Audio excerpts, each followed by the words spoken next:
Henry Ford gave his factory workers Saturdays off in 1926. You probably learned this as a labor victory, maybe even as a sign of Ford's generosity. What nobody tells you is that Ford himself wrote down his actual reason and published it in a magazine the same week. He needed his workers to go shopping. Okay, Ford did not hide this. He published it. He told the entire country in plain language that workers with a free Saturday would spend more money than workers who came in 6 days a week. He needed customers. He needed them to have time. So he gave them Saturdays, and then he waited for them to spend. That logic, that one decision made by one industrialist in 1926, is still running your life today. The weekend is real.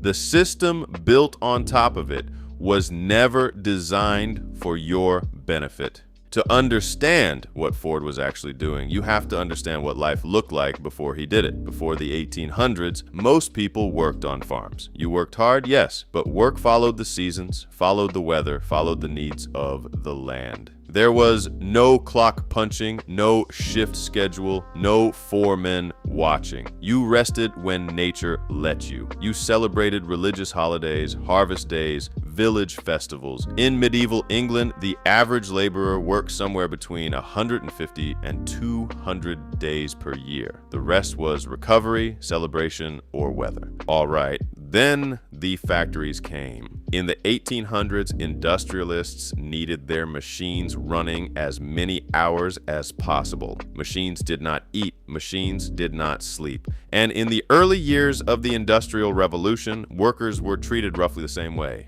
Shifts of 12 hours were common.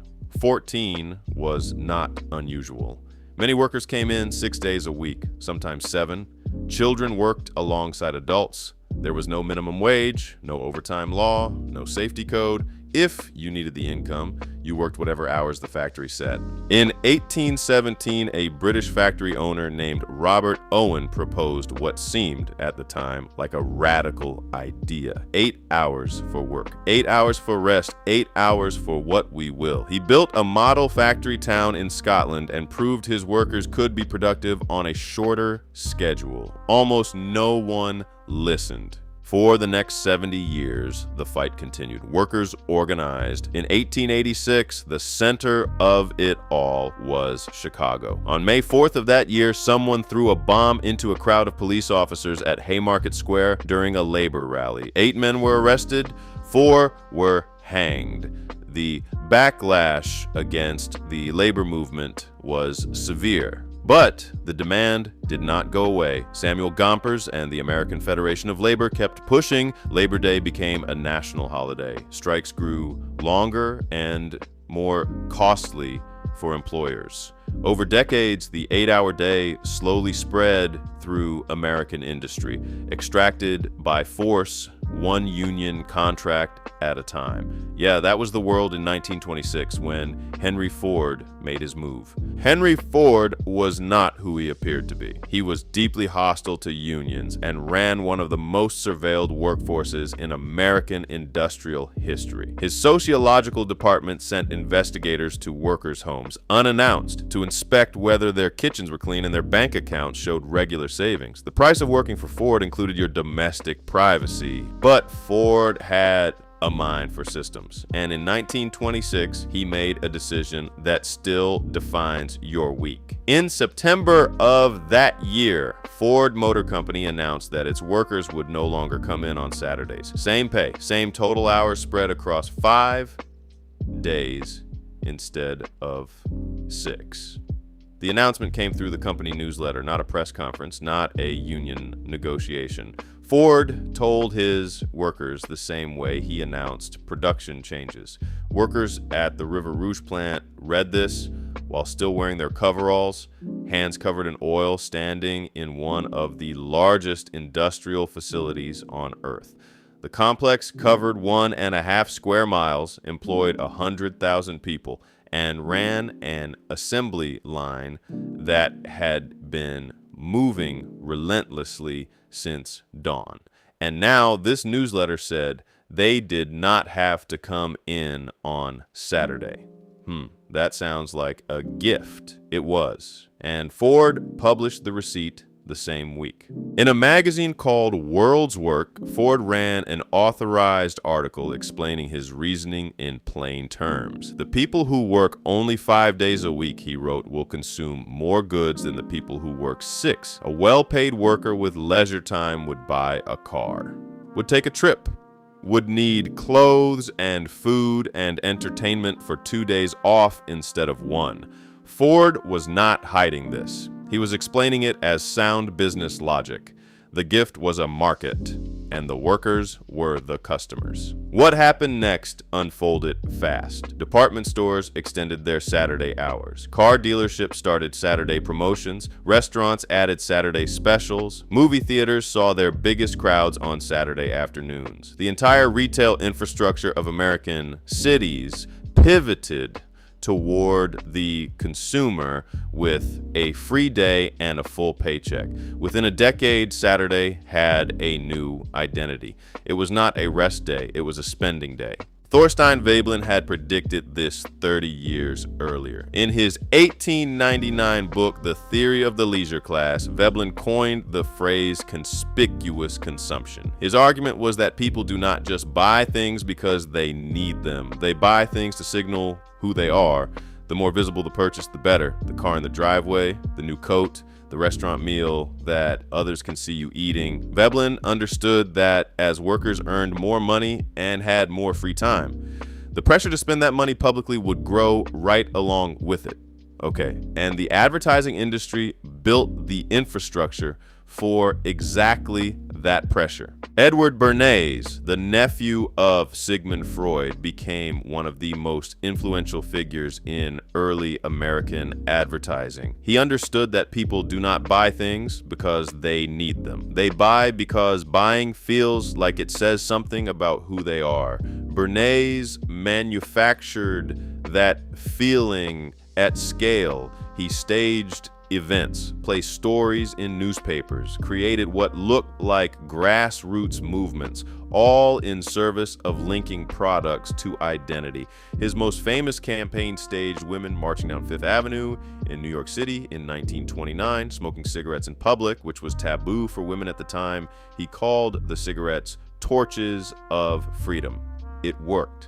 Within years, millions of women had taken up smoking because it had been reframed as liberation. The product was just the prop. The feeling was the thing being sold. Charles Kettering, the head of research at General Motors, said it clearly enough that the quote lasted a century. The key to economic prosperity, he wrote in 1929, is the organized creation of dissatisfaction. He did not mean improving products. He meant making the ones you already owned feel inadequate. Keep the consumer wanting something they do not yet have. Make the old thing feel dated. Make the new thing feel necessary. General Motors introduced the annual model change in 1924 as a deliberate strategy to manufacture demand, not to respond to it. If last year's car felt dated, you would buy this year's. And in 1929, President Hoover's own Committee on Economic Conditions published a report celebrating that there are new wants which will make way endlessly for newer wants as fast as they are satisfied. This was the official position of the United States government. The goal was not to meet needs. The goal was to ensure that desire grew faster than it could ever be satisfied. Yeah, this was not a side effect of capitalism. It was the stated design. All right, not everyone followed that road. In Battle Creek, Michigan, the Kellogg's cereal company did something unusual in 1930. At the height of the Great Depression, W.K. Kellogg split his workforce into more shifts and reduced each shift to 6 hours. Same weekly output. More workers employed. Workers received more time. What happened surprised everyone, including Kellogg. Productivity went up, accidents went down, workers came in, rested, and focused. The company made more money on 6-hour shifts than it had on 8. And workers, meanwhile, were gardening, cooking, helping their children with schoolwork, attending community events, visiting neighbors. They built lives that were not organized entirely around earning and spending. When Kellogg's management tried to roll back the 6-hour day in 1937, workers voted 2-1 to keep it. For decades, the contract held, but the economy outside those factory walls kept getting more expensive. A car cost more, a house cost more, healthcare cost more. The 6 hours of wages that had been enough in 1930 were not enough in 1960. Men at the plant voted for overtime. Women whose unpaid work at home was never counted were more likely to value the time. The divide in that vote says something important about who the consumer economy had more fully shaped. By 1985, Kellogg's eliminated the last of the 6-hour shifts. Workers chose to go back to 8 hours. The treadmill was not imposed on them. They stepped back onto it themselves because the system around them had, over 55 years, been rebuilt to require it. Okay, so while all of that was being built, there was still one more chance for things to go differently. In 1933, a senator from Alabama named Hugo Black introduced a bill to make 30 hours the legal maximum work week in the United States. The Senate passed it 53-30. A 30-hour work week with Friday and Saturday off came within one step of becoming federal law. Franklin Roosevelt did not support it. His administration worked through a different framework that avoided the hour ceiling. The 30-hour bill died in the House, not through a vote, but through silence. No one killed it publicly. It was simply never brought to the floor. The Fair Labor Standards Act of 1938 eventually established the 40-hour work week, but the act applied to roughly 1/5 of the workforce at passage. Farm laborers and domestic servants were explicitly excluded. Those two categories covered the majority of black workers in America at the time. The 40-hour week was real. For most black workers in 1938, it was not theirs yet. John Maynard Keynes, writing in 1930, had predicted that by the year 2030, the standard of living problem would essentially be solved. He was right about the productivity. In real terms, the average American today is 4 to 8 times wealthier in material goods than the average American in 1930. Keynes was right that the wealth would come. He was wrong about what we would do with it. He assumed that once people had enough, they would choose rest. He did not account for the possibility that enough would never arrive because the definition of enough was being continuously revised upward by an industry whose survival depended on desire. So where does that leave you? Gallup measures daily consumer spending in the United States. The day Americans spend the most money every single week is Saturday. The day Ford gave his workers off in 1926 is the day Americans spend the most money in 2026. The logic is unchanged. The mechanism is unchanged. Only the products are different. Americans today work roughly the same number of hours they worked in 1940. In the late 1980s, workers were clocking more hours per year than they had in 1969, not fewer, despite decades of productivity growth. The gains went into products, not into rest, into bigger houses and longer commutes and more subscriptions and gadgets that were outdated in 2 years. The work and spend cycle Ford set in motion does not require a villain to keep running.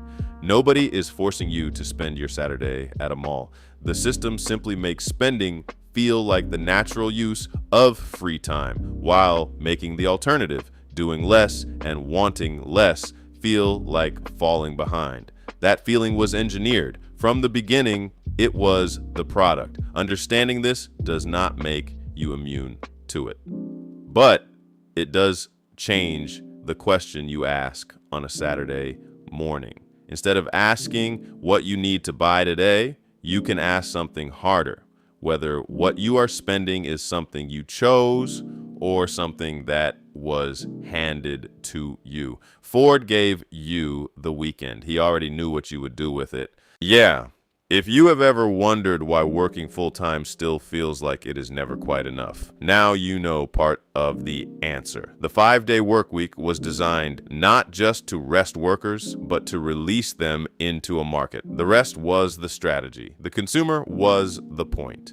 The people who actually build wealth are not the ones who spend their Saturdays the way the system expects. They are the ones who figured out that free time is an asset, not just an opportunity to spend.